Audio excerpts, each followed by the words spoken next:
Hello, buddy. It's that college football guy here with another video. Got another scheduled preview to do. We have some more college football stuff I'm sure happening in the afternoon. But now we're talking about the next in the Mountain West. We're talking about Hawaii, the Rainbow Warriors. Did a little research here and I feel ignorant and stupid. I forgot this. I've been in the Mountain West so long I should have remembered it, but for some reason it just spaced out. Hawaii pretty much always plays 13 games a year. And everybody goes like, why do they get away with it? There is a rule in the NCAA called the Hawaii exemption. For any university that travels to Alaska or Hawaii to play a game, or any university who resides in either Alaska or Hawaii, may schedule only one additional football game to offset lost revenue. Hawaii gets the one to cover their travel costs because they got to travel across. Their travel costs, I hear my West Virginia fans traveling. How about Hawaii's bill? Hawaii went from Manoa in Hawaii to they went to Nashville this coming season. They'll be going to Nashville to play Vanderbilt. How about that for a road trip? And West Virginia's complaining about costs. You got nothing on Hawaii. And we'll get into some of their travel games. They don't do anything really far east, but they do a lot of stuff Midwest. I think Vandy might be the furthest east they've ever gone in a while. But you're allowed to do that. I mean, some universities have 13 games scheduled because they were on the road at Hawaii. So they're allowed to schedule an extra game because of that. They have the option. You can schedule an extra game, or you can maneuver an extra bye weekend and schedule your games a week later, or do nothing. It's up to you what you want to do. You have the option if you play Hawaii at Hawaii. It's called the Hawaii exemption. It's actually in the NCAA rulebook. So we're going to go through Hawaii's schedule from last season and look at where they're doing this season. They went 3-10. Didn't have a good year. And yes, they got 13 games again this year as well. So, and ironically, the bye week is almost the same place. So we're going to go through, we do all these scheduled previews. We're going to do the non-conference games from last season and this season, decide which one's tougher, and then do the entire schedule from last season and this season and decide which one's tougher. So, started off last season and this season. They both got week 0 games. This season, they're at home against Vanderbilt. Those are the non-conference games from last season. Home against Vanderbilt, home against Western Kentucky, at Michigan, home against Duquesne, and then at New Mexico State. So they said 13 games. They do 5 non-cons. So you have 2 Power 5, 2 Group of 5, 1 FCS. With 1 Power 5 on the road and 1 Group of 5 on the road. This season's non-conference schedule. At Vandy, home against Stanford, home against Albany, at Oregon, and home against New Mexico State. 3 Power 5, 1 Group of 5, 1 FCS, 2 of the Power 5s on the road. Yeah, this season's non-cons are tougher. Whew. They're going to have some fun, folks. All right, so let's do the schedules, how they going for last season. They start off the season at home against Vandy. Everybody started thinking Vandy was going to be good because Vandy beat Hawaii in Hawaii 63-10. They came home to they were still at home against Western Kentucky. They lost 49-17. Traveled to the Big House to play Michigan. Lost 56-10. Home against Duquesne. Won 24-14. Then they went on the road at New Mexico State, eventual bowl team. Lost 45-26. Got blown out a lot here. Then they had a bye. So 5 games before the bye, 8 after. They came out of the bye at San Diego State. And barely lost 16-14. So it was a good loss if there's such a thing. Came back home against Nevada and won 31-16. At Colorado State, heartbreaking loss 17-13. Home against Wyoming, lost 27-20. At Fresno State, got ripped apart, lost 55-13. Home against Utah State, lost 41-34.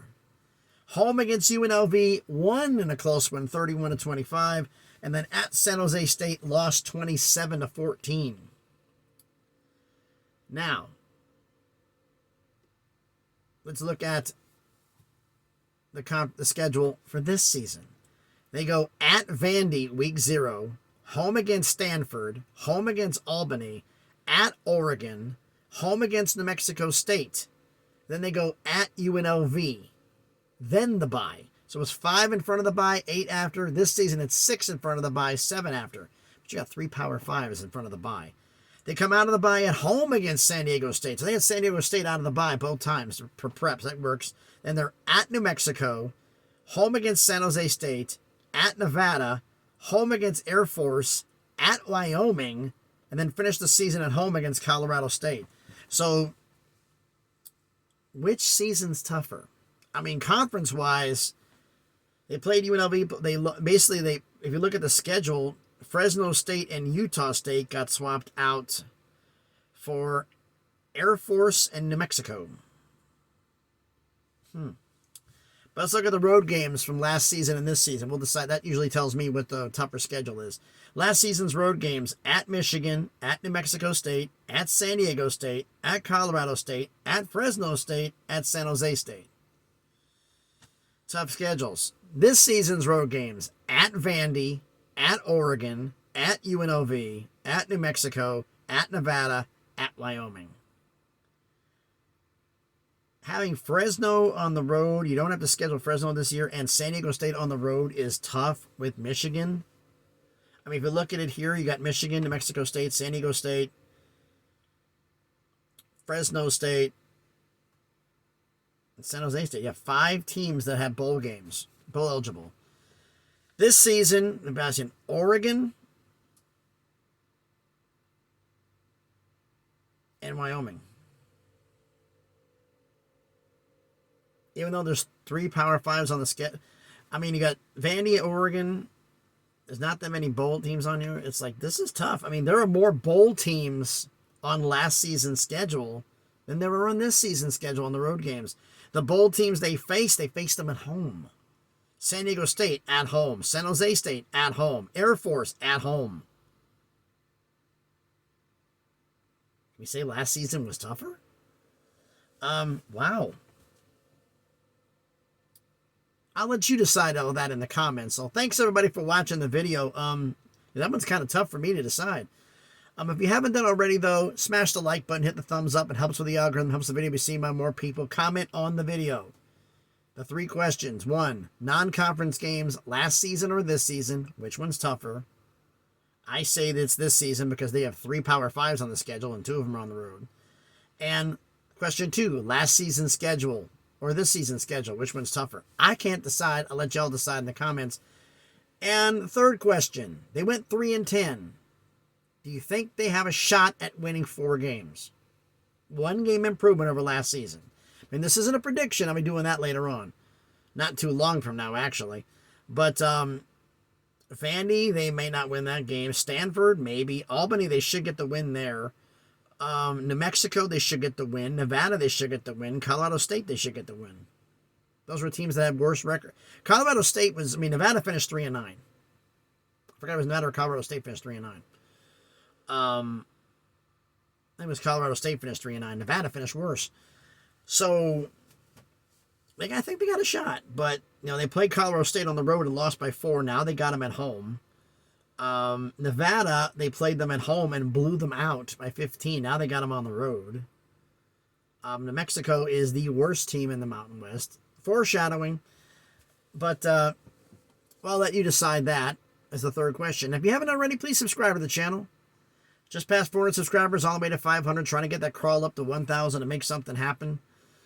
Thanks, everybody. Like I said, if anything breaks on this, I don't see a reason why anything college football for the expansion is going to happen, because almost all of the meetings with Regent meetings are tabled till Monday because they want to talk during the weekend. To have some time to think about this and then have a formal meeting on Monday, which makes sense because you don't want to rush into this. Now, they've been talking to the Big 12. I'm pretty sure that every school in the Pac-12 has done their due diligence and at least had somewhat of a conversation with Brett Yormark and the Big 12.